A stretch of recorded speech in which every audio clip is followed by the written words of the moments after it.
İmkanları sadəcə Azərbaycan daxilində deyil, xarici bazarlarda da çoxdur. Hansı ki, buradan Azərbaycandan freelans getmədən onlayn çalışanlar var, kompüter vasitəsilə verilən tapşırıqları yerinə yetirənlər var.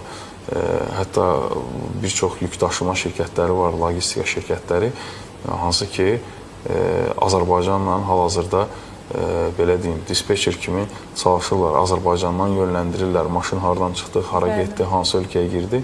Burada oturan işçi hansısa bir ölkənin yük daşıma işlərini görə bilir. Ona görə bu kimi, belə deyim, fürsətlərdən yaralanıb, daha yaxşı öz üzərində çalışmalıdır gənc ki, nəticə etibarı ilə bilik, savad əldə etmiş olsun. Bəli, bax, bu bilik, savadı xaricdə almaq imkanlarını siz yaradırsınız onlara. Qəbul qaydaları, indi onları maraqlandırır ki, qəbul qaydaları, şərtləri və s. necə müraciət etsinlər, qəbul nə qədər müddətə gəlir və ümumi bu barədə də məlumat verək. Çünki hər dəfə yeni qoşulan tamaşaçılar ola bilər və onları maraqlandıran suallar ilk növbədə müraciətlə bağlı olur.